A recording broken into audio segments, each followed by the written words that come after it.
Let study ടുഗദറിൻ്റെ 1000 questions PDF explanation വീഡിയോസിലെ 9ാമത്തെ വീഡിയോ ആണിത്. Question number 201. താൽക്കാലിക മാർക്കിങ്ങുകൾ ഫാബ്രിക്കിൽ ചെയ്യാൻ ഉപയോഗിക്കുന്ന കടുപ്പമുള്ള ചോക്ക് ഏത്? താൽക്കാലിക മാർക്കിങ്ങുകൾ മാർക്ക് ചെയ്യാൻ അല്ലെങ്കിൽ ഫാബ്രിക്കിൽ ചെയ്യാൻ ഉപയോഗിക്കുന്ന കടുപ്പമുള്ള ചോക്ക് ഏതാണ്? ടൈലേഴ്സ് ചോക്കാണ് അല്ലേ. ടൈലറിങ് ചെയ്യുന്ന സമയത്ത് ഫാബ്രിക്കിൽ cutting line, dart, pleat, button hole, പോക്കറ്റിൻ്റെ സ്ഥാനം മുതലായവ നമ്മൾ ആദ്യം അടയാളപ്പെടുത്തേണ്ടതായിട്ടുള്ളതാണ്. ഈ അടയാളങ്ങൾ നമ്മൾ സ്ഥിരമായി പെർമനൻ്റ് ആയിട്ട് ഉള്ളതല്ല, ടെമ്പററി ആണ്. ജസ്റ്റ് തുന്നാൻ വേണ്ടി നമ്മൾ മാർക്ക് ചെയ്യുന്നതാണ്. തുന്നൽ കഴിഞ്ഞാൽ ഇത് എളുപ്പത്തിൽ മാഞ്ഞു പോകുന്ന രീതിയിലായിരിക്കണം ഉണ്ടാവേണ്ടത്. അതുകൊണ്ട് തന്നെ ടൈലേഴ്സ് ചോക്കാണ് നമ്മൾ ഉപയോഗിക്കുന്നത്. ടൈലേഴ്സ് ചോക്ക് സാധാരണയായിട്ട് കട്ടിയുള്ളതും ട്രയാങ്കിൾ അല്ലെങ്കിൽ ത്രികോണ ഷേപ്പിലോ അല്ലെങ്കിൽ സ്ക്വയർ ഷേപ്പിലോ ചതുരാകൃതിയിലോ ലഭിക്കുന്ന ഒരു ചോക്കാണ്. ഇത് ഫാബ്രിക്കിൽ വ്യക്തമായിട്ടുള്ള ലൈൻസ് അല്ലെങ്കിൽ രേഖകൾ വരയ്ക്കാനായിട്ട് പിന്നീട് നമുക്ക് ബ്രഷ് ചെയ്തോ അലക്കിയോ അത് എളുപ്പത്തിൽ മായുകയും ചെയ്യുന്ന രീതിയിലുള്ള ഒരു ചോക്കാണ്. ബാക്കിയുള്ള ഓപ്ഷൻസ് നോക്കാം. സോപ്പ്, ചില ഗ്രാമീണ അല്ലെങ്കിൽ ചില ഉൾപ്രദേശങ്ങളിലൊക്കെ ടൈലറിങ് ജോലികളിൽ സോപ്പ് ഉപയോഗിക്കാറുണ്ട്. പക്ഷേ ഇതൊരു പ്രൊഫഷണൽ മാർക്കിംഗ് ടൂളായിട്ട് നമുക്ക് കണക്കാക്കാനായിട്ട് പറ്റില്ല. ഇനി ക്രയോൺ എന്ന് പറയുന്നത് സ്ഥിരമായ നിറം നൽകാൻ സാധ്യതയുള്ളതാണ്. ചിലപ്പോൾ നമുക്ക് അത് മായ്ച്ചു കളയാൻ പറ്റുന്നതല്ല. നമ്മളത് പൊതുവേ ടൈലേഴ്സ് അല്ലെങ്കിൽ വസ്ത്രനിർമ്മാണം അല്ലെങ്കിൽ ഗാർമെന്റ് കൺസ്ട്രക്ഷനിൽ നമ്മളങ്ങനെ ഉപയോഗിക്കാറില്ല. ഇനി പൗഡർ എന്ന് പറയുന്നത് പ്രധാനമായിട്ടും പൗൺസിങ് മെത്തേഡ് അല്ലെങ്കിൽ പൗൺസ് മെത്തേഡ് പോലെയുള്ള മാർക്കിംഗ് രീതികളിലാണ് നമ്മൾ കൂടുതലായിട്ട് ഉപയോഗിക്കുന്നത്. സാധാരണ ഫാബ്രിക് മാർക്കിംഗ് നമ്മളത് ജനറലി ഉപയോഗിക്കാറില്ല. Question number 202. ട്രേസിംഗ് വീൽ എത്ര തരമാണുള്ളത് അല്ലേ? ട്രേസിംഗ് വീലിൻ്റെ എത്ര തരം ഉണ്ട്? ഓപ്ഷൻസിൽ 2 ആണ് ആൻസർ ആയിട്ട് വരുന്നത്. ഓപ്ഷൻ ബി 2 ആണ് ആൻസർ ആയിട്ട് വരുന്നത്. ട്രേസിംഗ് വീൽ എന്ന് പറയുന്നത് പാറ്റേണിലുള്ള മാർക്കിങ്ങുകൾ ഫാബ്രിക്കിലേക്ക് മാറ്റാൻ ഉപയോഗിക്കുന്ന ഒരു ടൈലറിംഗ് ഉപകരണമാണ്. ഇത് സാധാരണയായിട്ട് ഡ്രസ് മേക്കിംഗ് കാർബൺ പേപ്പർ ഉപയോഗിച്ചിട്ടാണ് നമ്മൾ ഇത് ഉപയോഗിക്കുന്നത്. കാരണം പേപ്പറും കൂടെ ഉപയോഗിച്ചിട്ടാണ് നമ്മളിത് യൂസ് ചെയ്യുന്നത്. ഇനി ഈ 2 ട്രേസിംഗ് വീൽ ഏതൊക്കെയാണെന്ന് നോക്കാം. സെറേറ്റഡ് എഡ്ജ് ട്രേസിംഗ് വീലും അതുപോലെ തന്നെ സ്മൂത്ത് എഡ്ജ് ട്രേസിംഗ് വീലുമാണ് 2 തരം ട്രേസിംഗ് വീൽ എന്ന് പറയുന്നത്. ബാക്കിയുള്ള ഓപ്ഷൻസ് 1, 3, 4 എന്ന് പറയുന്നത് ആൻസർ ആയിട്ട് വരുന്നില്ല. ഇനി ക്വസ്റ്റ്യൻ നമ്പർ 203. ട്രേസിംഗ് വീലിൻ്റെ 2 തരങ്ങൾ ഏതാണ്? ഈ 2 തരങ്ങൾ ഓൾറെഡി 3ാമത്തെ ക്വസ്റ്റ്യനിൽ വരുന്നതുകൊണ്ടാണ് ഞാൻ 2ാമത്തെ ക്വസ്റ്റ്യനിൽ അത് എക്സ്പ്ലെയിൻ ചെയ്യാതിരുന്നത്. 2 തരങ്ങൾ എന്ന് പറയുന്നത് സെറേറ്റഡ് എഡ്ജ് ട്രേസിംഗ് വീലും അതുപോലെ തന്നെ സ്മൂത്ത് എഡ്ജ് ട്രേസിംഗ് വീലുമാണ് 2 തരം എന്ന് പറയുന്നത്. സെറേറ്റഡ് എഡ്ജ് എന്ന് പറയുമ്പോൾ ഈ ട്രേസിംഗ് വീലിൻ്റെ ചക്രത്തിൻ്റെ അരികിൽ ചെറിയ പല്ലുകൾ, ഷാർപ്പായിട്ടുള്ള പല്ലുകൾ ഉണ്ടാവും. അതുകൊണ്ട് തന്നെ മാർക്കിംഗ് കുറച്ച് വ്യക്തമായിട്ട് നമുക്ക് ലഭിക്കും. കട്ടിയുള്ള തുണികളിലും അതുപോലെ ഒന്നിലധികം തുണികൾ ഒരുമിച്ച് മാർക്ക് ചെയ്യുന്ന സമയത്ത് നമുക്കിത് യൂസ് ചെയ്യാവുന്നതാണ്. ഇനി സ്മൂത്ത് എഡ്ജ് ട്രേസിംഗ് വീൽ എന്ന് പറയുന്നത് ഇതിൻ്റെ ചക്രത്തിൻ്റെ അരികെ മിനുസമുള്ള ടൈപ്പാണ്. അതുകൊണ്ട് തന്നെ സിൽക്ക്, സാറ്റിൻ പോലെയുള്ള സോഫ്റ്റ് ആയിട്ടുള്ള തുണികളിൽ കേടുപാടുകൾ വരാതെ മാർക്ക് ചെയ്യാനായിട്ട് നമുക്ക് ഇത് അനുയോജ്യമാണ്.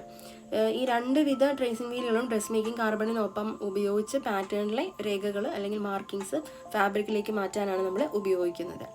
ബാക്കിയുള്ള ഓപ്ഷൻസ് എന്താണ്? ഷാർപ്പ് ആൻഡ് ബ്ലണ്ട്, വലിയ അല്ലെങ്കിൽ ചെറുത്, മെറ്റൽ ആൻഡ് പ്ലാസ്റ്റിക്. അത് എക്സ്പ്ലെയിൻ ചെയ്യാനുള്ള ഓപ്ഷൻസ് അല്ല കേട്ടോ. അടുത്ത ക്വസ്റ്റ്യൻ 204. വസ്ത്രത്തിന് 3 ഡയമെൻഷണൽ അല്ലെങ്കിൽ 3D ദൃശ്യരൂപം നൽകാൻ ഉപയോഗിക്കുന്നത് ഏത്? വസ്ത്രത്തിന് 3 ഡയമെൻഷണൽ അല്ലെങ്കിൽ 3 ഡയമെൻഷണൽ അല്ലെങ്കിൽ 3D ദൃശ്യരൂപം നൽകാൻ ഉപയോഗിക്കുന്നത് എന്ത് എന്നാണ് ക്വസ്റ്റ്യൻ. ആൻസർ ഏതാണ്? ഡ്രസ് ഫോം ആണ്. ഓപ്ഷൻ ബി ഡ്രസ് ഫോം ആണ് ആൻസർ ആയിട്ട് വരുന്നത്. ഡ്രസ് ഫോം എന്ന് പറയുന്നത് മനുഷ്യ ശരീരത്തിൻ്റെ ആകൃതിയിലുള്ളൊരു പ്രത്യേക ടൈലറിംഗ് ഉപകരണമാണ്. വസ്ത്രം തുന്നുമ്പോഴോ അല്ലെങ്കിൽ ഫിറ്റിംഗ് പരിശോധിക്കുമ്പോഴോ അല്ലെങ്കിൽ ഡ്രേപ്പിംഗ് ചെയ്യുമ്പോഴൊക്കെ നമുക്ക് വസ്ത്രത്തിൻ്റെ അത് തയ്ച്ച് കഴിഞ്ഞാൽ അല്ലെങ്കിൽ ഒരാൾ ഇട്ട് കഴിഞ്ഞാൽ എങ്ങനെ ഇരിക്കും എന്ന ഒരു 3 ഡയമെൻഷണൽ ആയിട്ടുള്ള മൊത്തത്തിലുള്ള രൂപം കാണാൻ വേണ്ടിയിട്ടാണ് നമ്മളിത് ഉപയോഗിക്കുന്നത്. ഒരു വസ്ത്രം മേശപ്പുറത്ത് വെച്ചോ അല്ലെങ്കിൽ അതിൻ്റെ ജസ്റ്റ് നമ്മൾ ഡ്രോയിങ് ചെയ്തോ അല്ലെങ്കിൽ വെറുതെ ഇങ്ങനെ ഹാങ് ചെയ്തിട്ടാലോ നമുക്കതിൻ്റെ യഥാർത്ഥ ഫിറ്റും അതിൻ്റെ ഫോളൊന്നും മനസ്സിലാക്കാനായിട്ട് കഴിയില്ല അല്ലേ.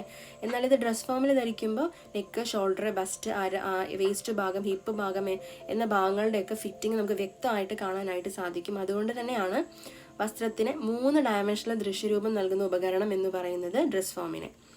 ബാക്കിയുള്ള ഓപ്ഷൻ മാനിക്വിൻ എന്ന് പറയുന്നത് പ്രധാനമായിട്ടും ഷോറൂമുകളിലും അതുപോലെ തന്നെ ഡ്രസ്സ് ഡിസ്പ്ലേ ചെയ്യുന്നതിന് ഉപയോഗിക്കുന്നതാണ്. ഡ്രസ് ഫോം പോലെ കൃത്യമായ ഫിറ്റിംഗ്, ഫിനിഷിങ്, ആൾട്രേഷൻ എന്നിവയ്ക്കായിട്ട് നമ്മൾ അതായത് ഇപ്പം മാനിക്വിൻ എന്ന് പറയുമ്പോൾ ഫുൾ ഒരു ബോഡിയുടെ കംപ്ലീറ്റ് രൂപം, ഇപ്പോൾ കണ്ണ്, ചെവി, ഹെയർ, കാല്, പാദം അങ്ങനെ കംപ്ലീറ്റ് രൂപത്തിൽ നമ്മൾ കാണുന്നില്ലേ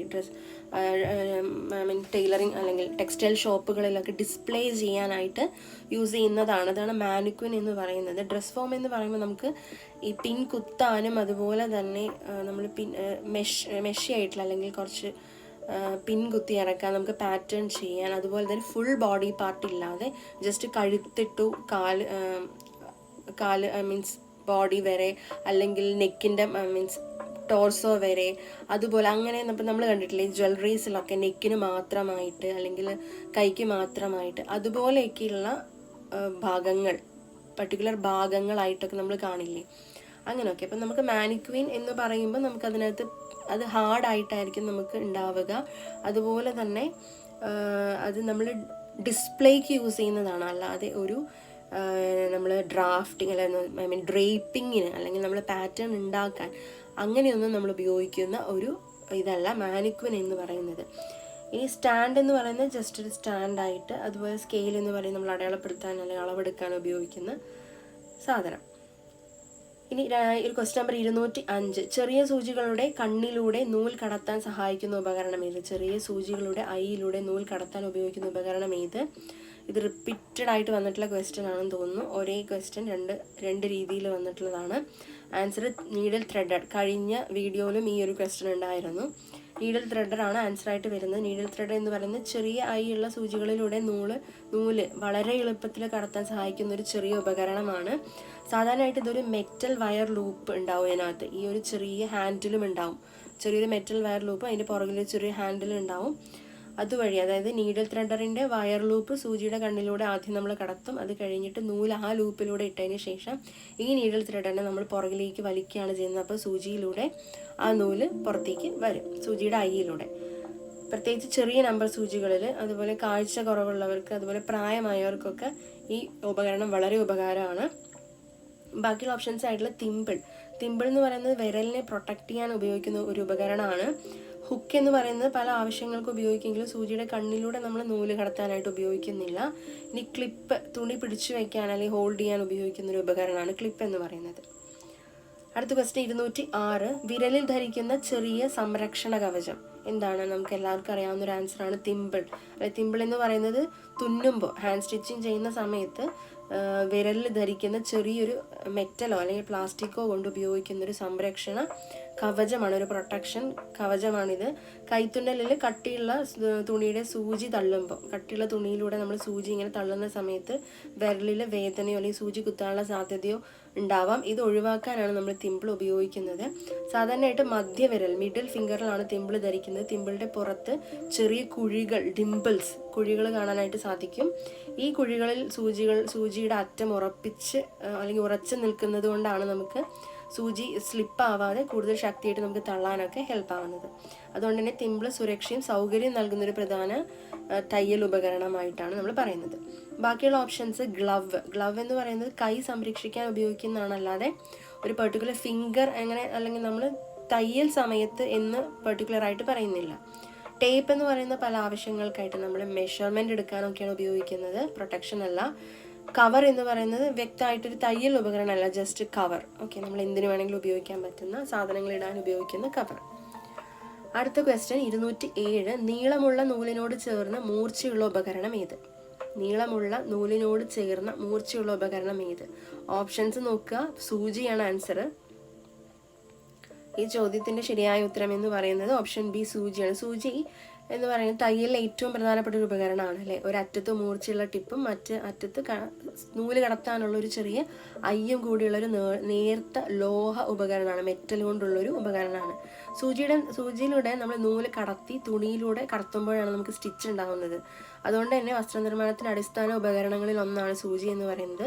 കൈത്തുന്നലിനും അതുപോലെ തന്നെ മെഷീൻ തയ്യലിനും നമുക്ക് വ്യത്യസ്ത തരത്തിലുള്ള വലുപ്പത്തിലുമുള്ള സൂചികൾ ഉപയോഗിക്കുന്നുണ്ട്. തുണിയുടെ കനവും ഉപയോഗിക്കുന്ന നൂലിൻ്റെ തരവും അനുസരിച്ചിട്ടാണ് നമ്മൾ സൂചി തിരഞ്ഞെടുക്കുന്നത്. ബാക്കിയുള്ള ഓപ്ഷൻസ് നോക്കാം. പിൻ എന്ന് പറയുന്നത് തുണിയുടെ ഭാഗങ്ങൾ താൽക്കാലികമായി ചേർത്ത് പിടിക്കാനാണ് ഉപയോഗിക്കുന്നത്, ഇത് തുന്നാനല്ല. ഇനി കത്തി എന്ന് പറയുന്നത് മുറിക്കാൻ ഉപയോഗിക്കുന്നൊരു ഉപകരണമാണ്. ഹുക്ക് എന്ന് പറയുന്നത് നമ്മൾ വേറെ പല പ്രത്യേക കാര്യങ്ങൾക്കും അല്ലെങ്കിൽ തയ്യൽ അല്ലെങ്കിൽ ക്രോഷ്യ തുടങ്ങിയ ജോലികൾക്കൊക്കെ ഉപയോഗിക്കുന്നതാണ് ഹുക്ക് എന്ന് പറയുന്നത്. Question number 208. സൂചിയുടെ മൂർച്ചയില്ലാത്ത ഭാഗത്ത് നൂല് കടത്താൻ ഉള്ള ഭാഗം ഏത്? സൂചിയുടെ മൂർച്ചയില്ലാത്ത ഭാഗത്ത് നൂല് കടത്താനുള്ള ഭാഗം ഏത്? ഓപ്ഷൻ എന്താണ്? ഐ. ഇത് ആദ്യത്തെ ക്വസ്റ്റ്യൻ, ഇതിന് മുന്നേ ഉണ്ടായിരുന്ന ക്വസ്റ്റ്യൻ എന്താണ്? സൂചിയുടെ നീളമുള്ള നൂലിനോട് ചേർന്ന മൂർച്ചയുള്ള ഉപകരണം ഏത്? അതായത് നീളമുള്ള നൂലിനോട് ചേർന്ന മൂർച്ചയുള്ള ഉപകരണം ഏത് എന്നാണ് ക്വസ്റ്റ്യൻ വന്നിട്ടുള്ളത്. ഇതിനകത്ത് ചോദിച്ചിട്ടുള്ള എന്താണ്? സൂചിയുടെ മൂർച്ചയില്ലാത്ത ഭാഗത്ത് നൂല് കടത്താനുള്ള ഭാഗം ഏത് എന്നാണ് ചോദിച്ചിട്ടുള്ളത്. രണ്ടും കൺഫ്യൂഷൻ ആവേണ്ട. ഭാഗം ഏത് എന്നാണ് ചോദിച്ചിട്ടുള്ളത്. ഈ ചോദ്യത്തിൻ്റെ എന്താണ് കറക്റ്റായിട്ട് ആൻസർ എന്ന് പറയുന്നത് ഐ ആണ് അല്ലേ.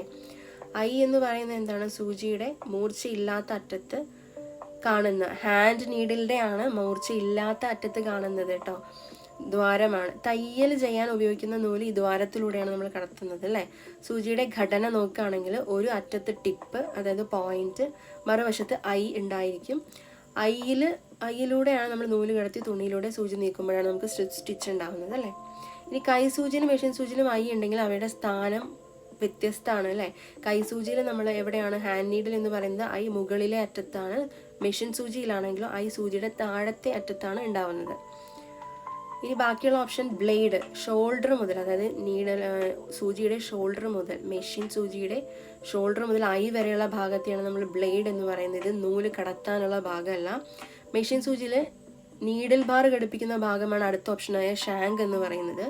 ഗ്രൂവ് എന്ന് പറയുന്നത് തയ്യൽ ചെയ്യുമ്പോൾ അല്ലെങ്കിൽ തയ്ക്കുമ്പോൾ നൂലിനെ സംരക്ഷിച്ച് നയിക്കാൻ സഹായിക്കുന്ന നീളമുള്ള ഒരു ചാല് പോലെയുള്ള ഒരു ഭാഗമാണ് ഗ്രൂവ് എന്ന് പറയുന്നത്. നൂല് കടത്താനുള്ള ദ്വാരമല്ല. അടുത്ത ക്വസ്റ്റ്യൻ നമ്പർ 209 അല്ലെ. 209 എന്താണ്? കൈസൂചിയുടെ സൈസ് നമ്പർ വർദ്ധിക്കുമ്പോൾ നീളം, കട്ട എന്നിവ എന്താണ്? കൈസൂചിയുടെ സൈസ് നമ്പർ വർദ്ധിക്കുമ്പോൾ ലെങ്ത്തും തിക്നെസ്സും ആണ്. കട്ടിയാണ്, കട്ടയല്ല കേട്ടോ, സോറി. അത് നീളവും കട്ടിയും എന്താണ് സംഭവിക്കുന്നത്? ലെങ്ത്തും തിക്നെസ്സും ആണ് ഉദ്ദേശിക്കുന്നത്. ഓപ്ഷൻ ബി ആണ് ആൻസർ ആയിട്ട് വരുന്നത് അല്ലേ. അതായത് ഇത് നമ്മൾക്ക് എക്സാമുകളിൽ ഏറ്റവും കൂടുതലായിട്ട് അല്ലെങ്കിൽ ഇമ്പോർട്ടൻ്റ് ആയിട്ട് വരുന്ന ഒരു ക്വസ്റ്റ്യൻ തന്നെയാണ്. ഹാൻഡ് നീഡിലിൻ്റെ കാര്യത്തിൽ സൈസ് നമ്പർ കൂടുന്നതനുസരിച്ചിട്ട് സൂചിയുടെ നീളവും കട്ടിയും കുറയുകയാണ് ചെയ്യുന്നത്. അതായത് നമ്പർ കൂടുമ്പോൾ സൂചി കൂടുതൽ ചെറുതും നേർത്തതുമായിട്ടാണ് ആവുന്നത്. എക്സാമ്പിൾ, ഇപ്പോൾ സൂചി 5 സൈസ് ആണെങ്കിൽ സൈസ് 5 സൂചി സൈസ് 9 സൂചിയേക്കാൾ നീളവും കട്ടിയും കൂടുതലായിരിക്കും. സൈസ് 9 സൂചി സൈസ് 5-നേക്കാൾ ചെറുതും നേർത്തതുമായിരിക്കും അല്ലേ. അതുകൊണ്ട് തന്നെ കൈസൂചിയുടെ നമ്പർ വർദ്ധിക്കുമ്പോൾ നീളവും കട്ടിയും കുറയും എന്നുള്ളത് പ്രത്യേകം നോട്ട് ചെയ്ത് വെക്കാം. ഇനി ബാക്കിയുള്ള ഓപ്ഷൻസ് ആയ വർദ്ധിക്കും, മാറ്റമില്ല, ഇരട്ടിക്കും എന്നുള്ളതൊന്നും കറക്റ്റായിട്ടുള്ള ആൻസർ അല്ല. ഇനി അടുത്ത ക്വസ്റ്റ്യൻ 210. സൂചിയെ നീഡിൽ ബാറിൽ പിടിപ്പിക്കുന്നത് ഏത് ഭാഗം? സൂചിയെ നീഡിൽ ബാറിൽ ഹോൾഡ് ചെയ്യുന്ന അല്ലെങ്കിൽ പിടിപ്പിക്കുന്ന ഭാഗം ഏത് എന്നാണ് ക്വസ്റ്റ്യൻ. ഉത്തരം ഷാങ്ക്. ഓപ്ഷൻ ബി ഷാങ്ക് ആണ് ആൻസർ ആയിട്ട് വരുന്നത്. ഷാങ്ക് എന്ന് പറയുന്നത് മെഷീൻ സൂചിയുടെ ഏറ്റവും മുകളിലുള്ള കട്ടിയുള്ള ഭാഗമാണ്. ഈ ഭാഗമാണ് തയ്യൽ മെഷീനിലെ നീഡിൽ ബാറിൽ നമ്മൾ ഉറപ്പിച്ച് ഘടിപ്പിക്കുന്നത് അല്ലേ. നീഡിൽ ക്ലാമ്പ് സ്ക്രൂ മുറുക്കുമ്പോൾ ഷാങ്ക് അതിനകത്ത് ഉറച്ച് നിൽക്കുകയാണ് ചെയ്യുന്നത്. അതിനുശേഷം മെഷീൻ സൂചിയെ മുകളിലേക്കും താഴേക്കും ചലിപ്പിച്ച് നമുക്ക് സ്റ്റിച്ച് ഉണ്ടാക്കാവുന്നതാണ്. അടുത്ത ഓപ്ഷൻസ് ബ്ലേഡ് എന്ന് പറയുന്നത് എന്താണ്? തുണിയിലൂടെ കടക്കുന്ന ഭാഗമാണ്, നീഡിൽ ബാറിൽ ഘടിപ്പിക്കുന്ന ഭാഗമല്ല. ഐ എന്ന് പറയുന്നത് നൂല് കടത്താനുള്ള ഭാഗമാണ് അല്ലെങ്കിൽ ദ്വാരമാണ്. ഗ്രൂവ് എന്ന് പറയുന്നത് എന്താണ്? തയ്യൽ സമയത്ത് നൂലിനെ സംരക്ഷിച്ച് നയിക്കാനുള്ള ഒരു ചാല് പോലെയുള്ള ഭാഗമാണ്. അടുത്ത ക്വസ്റ്റ്യൻ 211. സൂചിയുടെ ഷോൾഡറിൽ നിന്ന് ഐ വരെയുള്ള ഭാഗം എന്താണ് പറയുന്നത്? അതാണ് ബ്ലേഡ് എന്ന് പറയുന്നത്. എന്താണ്? മെഷീൻ സൂചിയെ വിവിധ ഭാഗങ്ങളായിട്ടാണ് നമ്മൾ തിരിച്ചിരിക്കുന്നത്. അതിൽ ഷോൾഡർ മുതൽ ഐ വരെ നീളുന്ന ഭാഗത്തെയാണ് നമ്മൾ ബ്ലേഡ് എന്ന് വിളിക്കുന്നത്. ഈ ബ്ലേഡ് എന്ന ഭാഗമാണ് നമ്മൾ തയ്യൽ ചെയ്യുമ്പോൾ തുണിയിലൂടെ കടന്നു പോകുന്നത്. ഈ ഭാഗത്താണ് ലോങ് ഗ്രൂവും ഷോർട്ട് ഗ്രൂവും ഒക്കെ നമുക്ക് കാണാനായിട്ട് സാധിക്കുന്നത്. അതുകൊണ്ട് തന്നെ ഷോൾഡറിനും ഐക്കും ഇടയിലുള്ള ഭാഗം ബ്ലേഡ് എന്ന് പറയുന്നത് പ്രത്യേകമായിട്ട് ഓർത്തു വെക്കേണ്ട ഒരു കാര്യമാണ്. അതായത് മെഷീൻ സൂചിയുടെ ഷാങ്ക് എന്ന് പറയുന്നത് നീഡിൽ ബാറിൽ ഘടിപ്പിക്കുന്ന ഭാഗം, ഷോൾഡർ എന്ന് പറയുന്നത് ഷാങ്കിൻ്റെ താഴെയുള്ള ഭാഗം, ബ്ലേഡ് എന്ന് പറയുന്നത് ഷോൾഡർ മുതൽ ഐ വരെയുള്ള ഭാഗം, ഐ എന്ന് പറയുന്ന നൂല് കടത്തുന്ന ദ്വാരം, പോയിന്റ് എന്ന് പറയുന്നത് തുണിയിലേക്ക് ആദ്യം കടക്കുന്ന മൂർച്ചയുള്ള അറ്റം. അപ്പോൾ ഇതൊന്ന് ഓർത്ത് വെച്ചാൽ മതി. ബാക്കിയുള്ള ഓപ്ഷൻസ് ഞാൻ എക്സ്പ്ലെയിൻ ചെയ്യുന്നില്ല, റിപ്പീറ്റഡ് ആയിട്ട് വരികയാണ്. ഇനി അടുത്ത ക്വസ്റ്റ്യൻ 212. സ്റ്റിച്ച് ഉണ്ടാകുമ്പോൾ നൂൽ നയിക്കാൻ സഹായിക്കുന്ന ഭാഗം. വീണ്ടും ക്വസ്റ്റ്യൻസ് ഓരോ ഭാഗത്തിൻ്റെതായിട്ട് വരികയാണ്. സ്റ്റിച്ച് ഉണ്ടാകുമ്പോൾ നൂൽ നയിക്കാൻ സഹായിക്കുന്ന ഭാഗം ഇത്രയും നേരം എക്സ്പ്ലെയിൻ ചെയ്തതാണ്. എന്താണ്? ലോങ് ഗ്രൂവ് ആണ് അല്ലേ. ഇനി ലോങ് ഗ്രൂവ് എന്ന് പറയുന്നത് മനസ്സിലായിട്ടുണ്ടാവുമെന്ന് കരുതുന്നു. മെഷീൻ സൂചിയുടെ പ്ലേഡിൽ കാണുന്ന നീളത്തിലുള്ള ചാലാണ് തയ്ക്കുന്ന സമയത്ത് നൂലിനെ സംരക്ഷിച്ച് ശരിയായ ദിശയിൽ നയിക്കുന്ന ഒരു ചാലാണിത്. സൂചി തുണിയിലൂടെ താഴേക്ക് കിടക്കുമ്പോൾ നൂല് ഗ്രൂവിൽ തന്നെ ഇങ്ങനെ കിടക്കണമുണ്ട്. നൂല് നേരിട്ട് തുണിയിലേക്ക് ഉരസി പൊട്ടാതെ സംരക്ഷിക്കപ്പെടുന്ന രീതിയിൽ അത് കറക്റ്റായിട്ട് തുണിയിലേക്ക് ഇറങ്ങി ചെല്ലാനായിട്ട് ഹെൽപ്പ് ചെയ്യുന്നു. അതുപോലെ തന്നെ ത്രെഡ് ഗൈഡ്, ത്രെഡ് പ്രൊട്ടക്ഷൻ, അതാണ് ഇതിൻ്റെ ഫംഗ്ഷനായിട്ട് പറയുന്നത്. ബാക്കിയുള്ള ഓപ്ഷൻസ് ഞാൻ എക്സ്പ്ലെയിൻ ചെയ്യുന്നില്ല. ഇനി ക്വസ്റ്റ്യൻ 213. വളഞ്ഞ ബ്ലേഡുള്ള സൂചികൾ ഉപയോഗിക്കുന്നത് ഏത് മെഷീനിലാണ്? വളഞ്ഞ ബ്ലേഡുള്ള സൂചികൾ ഉപയോഗിക്കുന്ന ഏത് മെഷീനിലാണ്? ഇമ്പോർട്ടൻ്റ് ആയിട്ടുള്ളൊരു ക്വസ്റ്റ്യൻ ആണ്. ഏതാണ് ആൻസർ? ബ്ലൈൻഡ് സ്റ്റിച്ച് മെഷീൻ അല്ലേ. സാധാരണ തയ്യൽ മെഷീനുകളിൽ ഉപയോഗിക്കുന്ന സൂചി സ്ട്രെയിറ്റ് ആയിട്ടുള്ള നീഡിലാണ്. എന്നാൽ ബ്ലൈൻഡ് സ്റ്റിച്ച് മെഷീനിൽ ഉപയോഗിക്കുന്ന സൂചിക്ക് വളഞ്ഞ ബ്ലേഡാണ് ഉണ്ടായിരിക്കുക. ഇതിൻ്റെ പ്രധാന കാരണം എന്ന് പറയുന്നത് വസ്ത്രത്തിൻ്റെ പുറം ഭാഗത്ത് സ്റ്റിച്ച് കാണാതെ ഹെമ്മ് തുന്നുക എന്നതാണ്. അത് ഹെമ്മ് തുന്നാനാണ് നമ്മളിത് ഉപയോഗിക്കുന്നത്. വളഞ്ഞ സൂചി തുണിയുടെ ചെറിയ ഭാഗം മാത്രം ഇങ്ങനെ പിടിച്ചെടുക്കണതുകൊണ്ട് തന്നെ പുറത്ത് നിന്ന് സ്റ്റിച്ച് വളരെ കുറച്ച് മാത്രമേ കാണുള്ളൂ. അത് അല്ലെങ്കിൽ ചിലപ്പോൾ കാണാതെ ബ്ലൈൻഡായിട്ട് നമുക്ക് കാണാതിരിക്കും. ഇനി അതുകൊണ്ട് പാൻറ്, സ്കേർട്ട്, സാരി, ഫോള്, കോട്ടുകൾ തുടങ്ങിയ വസ്ത്രങ്ങളിലൊക്കെ ഹെം ഫിനിഷിങ്ങിൽ ബ്ലൈൻഡ് സ്റ്റിച്ച് മെഷീനിൽ ഏറ്റവും കൂടുതലായി ഉപയോഗിക്കുന്നത് ഏതാണ്? വളഞ്ഞ ബ്ലേഡുള്ള സൂചികളാണ് ഉപയോഗിക്കുന്നത് ബ്ലൈൻഡ് സ്റ്റിച്ച് മെഷീനിൽ. ബാക്കിയുള്ള ഓപ്ഷൻസ് ആയിട്ടുള്ള ലോക്ക് സ്റ്റിച്ച് മെഷീൻ എന്ന് പറഞ്ഞാൽ സാധാരണ സ്ട്രെയിറ്റ് നീഡിലാണ് ഉപയോഗിക്കുന്നത്. ഓവർലോക്ക് മെഷീനിൽ സ്ട്രെയിറ്റ് നീഡിലാണ് ഉപയോഗിക്കുന്നത്. ഇത് തുണിയുടെ അരികുകൾ ഫിനിഷ് ചെയ്യാൻ ഉപയോഗിക്കുന്ന മെഷീനാണ് അല്ലേ. ഇനി ചെയിൻ സ്റ്റിച്ച് മെഷീൻ എന്താണ്? സാധാരണ സ്ട്രെയിറ്റ് നീഡിൽ തന്നെയാണ് അതിനകത്തും ഉപയോഗിക്കുന്നത്. ഇനി 214 question. Shoulder, chest, side depth എന്നിവ ഒരുമിച്ച് അളക്കാൻ ഉപയോഗിക്കുന്ന ഉപകരണം ഏത്? Shoulder, chest, side depth. Shoulder, chest, side depth ആണ് കേട്ടോ. സൈഡ് അല്ല, ആം ഹോൾ സൈഡ് ഇല്ലേ. ഡെപ്ത് ഒരുമിച്ച് അളക്കാൻ ഉപയോഗിക്കുന്ന ഉപകരണം ഏത് എന്നാണ്. PDF വാങ്ങിച്ചിട്ടുള്ളവരും അതുപോലെ ക്വസ്റ്റ്യൻ എഴുതിയെടുക്കുന്നവരും ശ്രദ്ധിക്കുക. ഷോൾഡർ, ചെസ്റ്റ്, സൈഡ് ഡെപ്ത് ആണ്. എന്നിവ ഒരുമിച്ച് അളക്കാൻ ഉപയോഗിക്കുന്ന ഉപകരണം ഏത് എന്നാണ് ക്വസ്റ്റ്യൻ. ഉത്തരം CPG മെഷറിംഗ് ടേപ്പ്. സാധാരണ മെഷറിംഗ് ടേപ്പ് ഉപയോഗിച്ച് ഓരോ അളവും നമ്മൾ സെപ്പറേറ്റ് ആയിട്ട് അല്ലെങ്കിൽ വേർതിരിച്ചാണ് എടുക്കേണ്ടത്. എന്നാൽ CPG മെഷറിംഗ് ടേപ്പ് ഉപയോഗിച്ച് shoulder width, chest width, side depth തുടങ്ങിയ പ്രധാന അളവുകൾ നമുക്ക് ഒരുമിച്ചും അതുപോലെ തന്നെ വേഗത്തിലും കൃത്യതയോടെ നമുക്ക് എടുക്കാനായിട്ട് സാധിക്കും. ഇത് പ്രധാനമായിട്ടും റെഡിമെയ്ഡ് ഗാർമെൻറ്റ് ഇൻഡസ്ട്രിയിലും ഗാർമെൻറ്റ് ക്വാളിറ്റി കൺട്രോളിലും ഉപയോഗിക്കുന്ന ഒരു പ്രത്യേക അളവെടുപ്പ് ഉപകരണമാണ് കേട്ടോ. ഒരേ രീതിയിൽ അളവെടുക്കാൻ സഹായിക്കുന്നതുകൊണ്ട് തന്നെ പ്രൊഡക്ഷൻ സമയം കുറയ്ക്കാനായിട്ട് ഇത് ഹെൽപ്പ് ചെയ്യും. ബാക്കിയുള്ള ഓപ്ഷൻസ് ആയിട്ടുള്ള ടേപ്പ് എന്ന് പറയുന്നത് സാധാരണ മെഷറിംഗ് ടേപ്പ് ഉപയോഗിച്ച് ഇത് നമുക്ക് അളവുകൾ എടുക്കാം, സെപ്പറേറ്റ് ആയിട്ട് എടുക്കണം. സ്കെയിൽ എന്ന് പറയുന്നത് ഡ്രാഫ്റ്റിങ്ങിനും അതുപോലെ സ്ട്രീറ്റ് ലൈൻസ് വരയ്ക്കാനുമാണ്. സ്റ്റാൻഡ് എന്ന് പറയുന്ന വസ്ത്രം പിടിച്ചു നിർത്താൻ അതിനെ അളക്കാൻ സഹായിക്കാൻ ഉപയോഗിക്കുന്ന ഒരു ഉപകരണമാണ്, അല്ലാതെ അളവെടുക്കാൻ സഹായിക്കുന്നതല്ല. Question number 215. നീളം കൂടിയ വസ്ത്രങ്ങൾ അളക്കാൻ ഉപയോഗിക്കുന്ന സ്റ്റാൻഡ് ഏത്? നീളം കൂടിയ വസ്ത്രങ്ങൾ അളക്കാൻ ഉപയോഗിക്കുന്ന സ്റ്റാൻഡ് ഏതാണ്?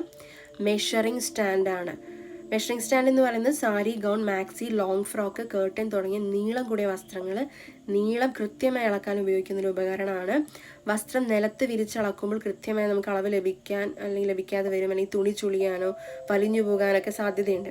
അതുകൊണ്ട് തന്നെ ഈ മെഷറിംഗ് സ്റ്റാൻഡിൽ വസ്ത്രം തൂക്കിയിട്ട് അളക്കുമ്പോൾ നമുക്ക് സ്ട്രെയിറ്റ് ആയിട്ട് നേരെ നിൽക്കുന്നത് കൊണ്ട് തന്നെ കൃത്യമായിട്ട് അളവ് എടുക്കാനായിട്ട് സഹായിക്കും.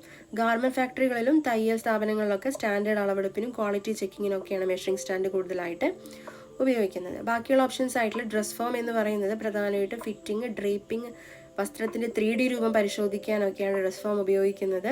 ടേബിൾ എന്ന് പറഞ്ഞാൽ വസ്ത്രം വിരിച്ച് അളക്കാനും അല്ലെങ്കിൽ നീളം കൂടിയ വസ്ത്രങ്ങൾക്കൊന്നും ഇത് അനുയോജ്യമല്ല.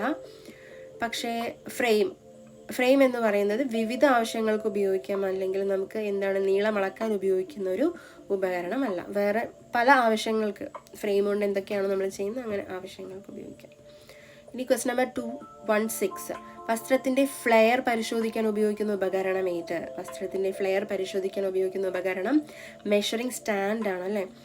അപ്പോൾ നേരത്തെ പറഞ്ഞ പോലെ ഫ്ലെയർ എന്നത് വസ്ത്രത്തിൻ്റെ താഴത്തെ ഭാഗത്തിൻ്റെ വിടർച്ച അല്ലെങ്കിൽ സ്പ്രെഡ് അല്ലെങ്കിൽ വൃത്താകൃതിയിലുള്ള ഫോളിനെയൊക്കെയാണ് നമ്മൾ സൂചിപ്പിക്കുന്നത്. ആ അറ്റത്തെ ഭാഗത്ത്, ഗാർമെൻറ്റിൻ്റെ അറ്റത്തെ ഭാഗത്തുള്ള ആ ഒരു സ്പ്രെഡിനെയാണ് നമ്മൾ സൂചിപ്പിക്കുന്നത് അല്ലേ. A line frock, circle skirt, umbrella skirt, Anarkali പോലുള്ള ഡ്രസ്സുകളിലൊക്കെയാണ് താഴെ ആ വിരിവുണ്ടാവുക.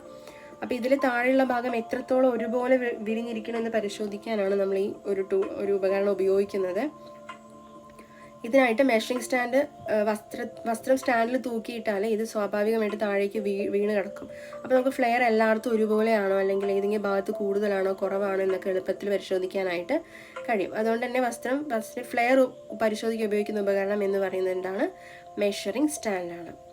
ബാക്കിയുള്ള options tape, scale, French curve ആണ്. നിങ്ങൾക്കറിയാം ടേപ്പ് അളവെടുക്കാൻ, സ്കെയില് ഡ്രാഫ്റ്റിങ്ങിന്, സ്ട്രെയിറ്റ് ലൈൻസ് വരയ്ക്കാൻ, ഫ്രഞ്ച് കർവ് എന്താണ്? വളഞ്ഞ നെക്ക്, ആം ഹോൾ പോലെയുള്ള വളവുകൾ വരയ്ക്കാൻ ഉപയോഗിക്കുന്ന ഉപകരണമാണ്. അടുത്ത ക്വസ്റ്റ്യൻ 217. ട്രൈ സ്ക്വയർ എന്നറിയപ്പെടുന്ന ഉപകരണം ഏത്? ട്രൈ സ്ക്വയർ എന്നറിയപ്പെടുന്ന ഉപകരണം ഏതാണ്? എൽ സ്ക്വയർ ആണ്. എൽ സ്കെയിലാണ്. എൽ സ്കെയിൽ എന്ന് പറയുന്ന ഇംഗ്ലീഷിലെ അക്ഷരം എല്ലിൻ്റെ ഷേപ്പിലുള്ള ഒരു ഡ്രാഫ്റ്റിംഗ് ഉപകരണമാണ്. സ്റ്റിച്ചിങ്ങിലും പാറ്റേൺ ഡ്രാഫ്റ്റിങ്ങിലും 90 ഡിഗ്രി റൈറ്റ് ആംഗിൾ കൃത്യമായിട്ട് വരയ്ക്കാൻ പരിശോധിക്കാനും അതുപോലെ വരയ്ക്കാനും പരിശോധിക്കാനും ഉപയോഗിക്കുന്ന ഒരു ഉപകരണമാണ്. ഇതിന് ട്രൈ സ്ക്വയർ എന്ന് വിളിക്കുന്ന മറ്റൊരു പേരാണ്. അതുപോലെ തന്നെ പാറ്റേൺ തയ്യാറാക്കുമ്പോൾ സെൻറ്റർ ലൈൻ, അരക്കെട്ടിൻ്റെ ലൈൻ, ഹിപ്പ് ലൈൻ, ഹെം ലൈനൊക്കെ പരസ്പരം കൃത്യമായിട്ട് 90 ഡിഗ്രി കോണിൽ വരയ്ക്കേണ്ടതായിട്ടുണ്ടല്ലോ നമുക്ക്. അപ്പോൾ ഈ കൃത്യത ഉറപ്പാക്കാൻ എൽ സ്കെയിൽ അല്ലെങ്കിൽ ട്രൈ സ്ക്വയർ ഉപയോഗിക്കുന്നു. ബാക്കി ടി സ്ക്വയർ എന്ന് പറയുന്നത് ബാക്കി ഓപ്ഷൻസിലുള്ള ടി സ്ക്വയർ എന്ന് പറയുന്നത് പ്രധാനമായിട്ടും നേരായ അല്ലെങ്കിൽ ഹൊറിസോണ്ടൽ ആയിട്ടുള്ള ലൈൻസ് വരയ്ക്കാൻ ഉപയോഗിക്കുന്നു. ഇത് ട്രൈ സ്ക്വയർ അല്ല. കാർഡ് സ്കെയിൽ എന്ന് പറയുന്നത് ചെറിയ ഡ്രാഫ്റ്റിങ്ങിന്, റെക്കോർഡ് നോട്ട് ബുക്കിലൊക്കെ നമ്മൾ വെക്കുന്ന ചെറിയ ഡ്രാഫ്റ്റിങ്ങിന് ഉപയോഗിക്കുന്നതാണ് കാർഡ് സ്കെയിൽ. കേർവ് എന്ന് പറയുന്നത് കേർവ് റൂളറുകൾ, വളവുകൾ വരയ്ക്കാൻ ഉപയോഗിക്കുന്നതാണ്. അടുത്ത ക്വസ്റ്റ്യൻ 218. ഒരു വശം സ്കാലപ്പ് എഡ്ജും മറ്റൊരു വശം സ്ട്രെയിറ്റ് എഡ്ജും ഉള്ള ഉപകരണം ഏത്? എന്താണ് ഒരു വശം സ്കാലപ്ഡ് എഡ്ജും മറ്റൊരു വശം സ്ട്രെയിറ്റ് എഡ്ജും ഉള്ള ഉപകരണം?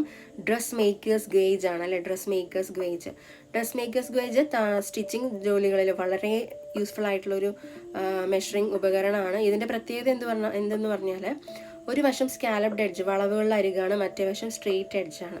ഈ രണ്ട് എഡ്ജുകളും നമ്മൾ വ്യത്യസ്തമായിട്ടുള്ള ആവശ്യങ്ങൾക്കാണ് ഉപയോഗിക്കുന്നത്. സ്കാലപ്പ് എഡ്ജ് എന്ന് പറഞ്ഞാൽ പ്ലീറ്റ്സ്, ടക്സ് എന്നിവയുടെ അകലം കൃത്യമായിട്ട് മാർക്ക് ചെയ്യാനും, സ്ട്രെയിറ്റ് എഡ്ജ് എന്ന് പറയുന്നത് ബട്ടൺ ഹോളിൻ്റെ മെഷർമെൻറ്റ്, അതുപോലെ ചെറിയ അളവുകൾ, സ്ട്രെയിറ്റ് ആയിട്ടുള്ള ചെറിയ അളവുകൾ മാർക്ക് ചെയ്യാൻ ഉപയോഗിക്കുന്നു. അതായത് ഒരു ഉപകരണം കൊണ്ട് രണ്ട് വ്യത്യസ്ത എഡ്ജുകൾ ഉള്ളതുകൊണ്ട് തന്നെ നമുക്ക് രണ്ട് രീതിയിലുള്ള യൂസാണ് അതിന് ഉള്ളത്. ഇനി അടുത്ത ബാക്കിയുള്ള ഓപ്ഷൻസ് ആയിട്ടുള്ളത് ടി സ്ക്വയറും കാർഡ് സ്കെയിലും ഫ്രഞ്ച് കർവും ആണ്. നമുക്കറിയാമല്ലേ. അടുത്ത ക്വസ്റ്റ്യൻ 219. ഡ്രസ് മേക്കേഴ്സ് ഗേജിന്റെ സ്കാലപ്പ് എഡ്ജ് എന്തിനാണ് ഉപയോഗിക്കുന്നത്? നേരത്തെ പറഞ്ഞത് തന്നെയാണ്. ഓപ്ഷൻസിൽ ഏതാണ്? പ്ലീറ്റ്സും ടക്സും. മുന്നേ പഠിച്ച ചോദ്യത്തിൽ പഠിച്ച പോലെ തന്നെ ഡ്രസ് മേക്കേഴ്സിന് രണ്ട് വ്യത്യസ്ത എഡ്ജുകളുണ്ട്, സ്കാലപ്ഡ് എഡ്ജും അതുപോലെ സ്ട്രെയിറ്റ് എഡ്ജും. ഇതിൽ സ്കാലപ്ഡ് എഡ്ജ് പ്രധാനമായിട്ട് പ്ലീറ്റ്സും ടക്സും ഒക്കെ കൃത്യമായ അകലത്തിൽ മാർക്ക് ചെയ്യാനാണ് നമ്മൾ ഉപയോഗിക്കുന്നത്. ഇപ്പോൾ എക്സാമ്പിൾ ഒരു ഫ്രോക്കിലോ സ്കേർട്ടിലോ ഒരേ അകലത്തിൽ പ്ലീറ്റുകൾ ഇടേണ്ടി വന്നാൽ അല്ലെങ്കിൽ ടക്കുകൾ മാർക്ക് ചെയ്യേണ്ടി വന്നാൽ ഡ്രസ് മേക്കേഴ്സ് ഗേജിൻ്റെ സ്കാലപ്ഡ് എഡ്ജ് വളരെ സഹായകമാണ്. നമുക്ക് ഈസി ആയിട്ട് അല്ലെങ്കിൽ പെട്ടെന്ന് മാർക്ക് ചെയ്ത് പോകാനായിട്ട് പറ്റും. ബാക്കിയുള്ള ഓപ്ഷൻസ് എന്താണ്? Button hole, neck, side. അത് കറക്റ്റായിട്ടുള്ള ആൻസർ അല്ല. ഇനി 220ാമത്തെ ക്വസ്റ്റ്യൻ. ഡ്രസ് മേക്കേഴ്സ് ഗേജിൻ്റെ സ്ട്രെയിറ്റ് എഡ്ജ് ഉപയോഗിക്കുന്നത് എന്തിനാണ്? Button holes. ഓപ്ഷൻസിലെ ബട്ടൺ ഹോൾസ് ആണ്. ഇനി അടുത്ത ക്വസ്റ്റ്യൻ.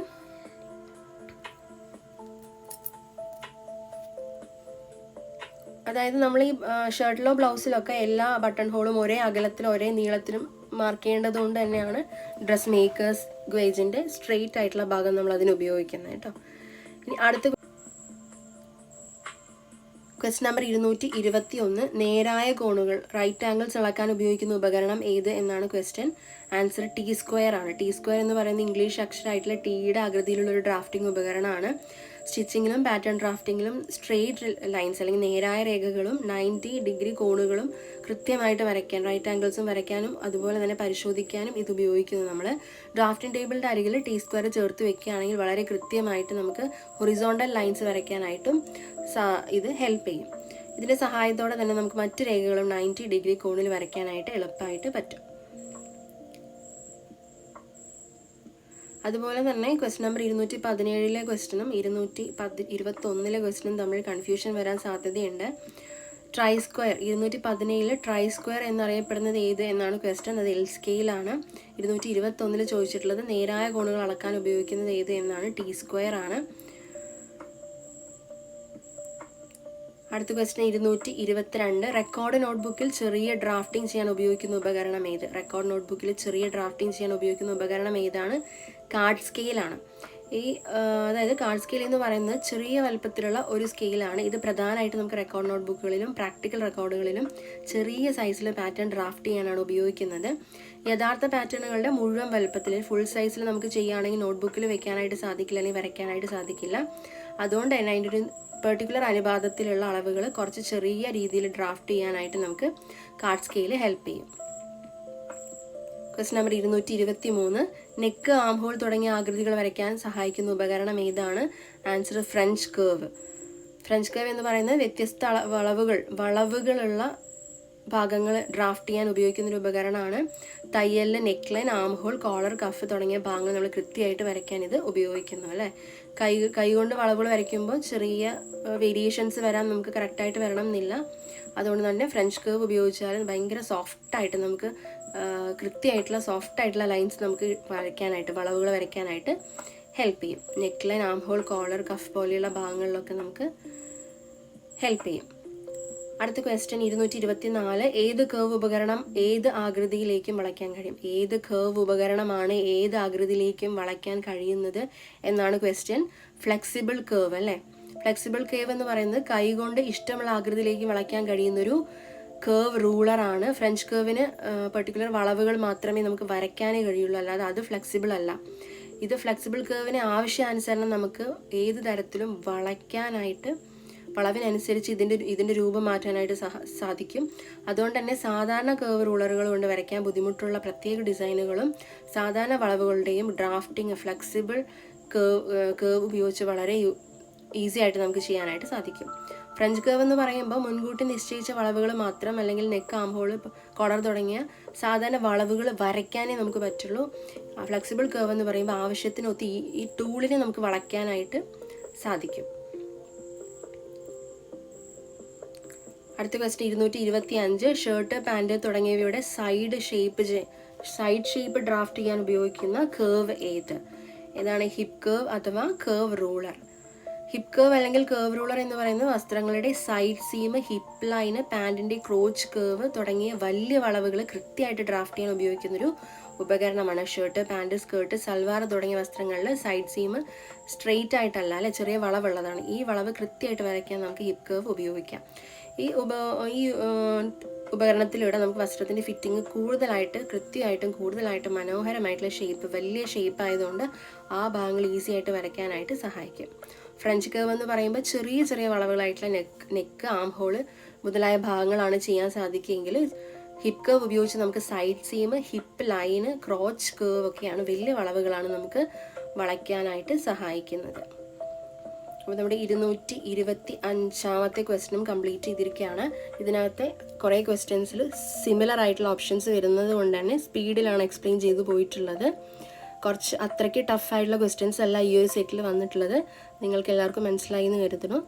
അപ്പോൾ ഇനിയും നമ്മുടെ ക്വസ്റ്റ്യൻ്റെ PDF സെറ്റ് വാങ്ങണമെന്ന് ആഗ്രഹമുള്ളവർ കോൺടാക്റ്റ് ചെയ്യുക, അല്ലെങ്കിൽ കമൻറ്റ് ചെയ്യുക. ഇതിന് താഴെ കോൺടാക്ട് ഡീറ്റെയിൽസ് നമ്മൾ അയച്ചു തരുന്നതായിരിക്കും. Thank you.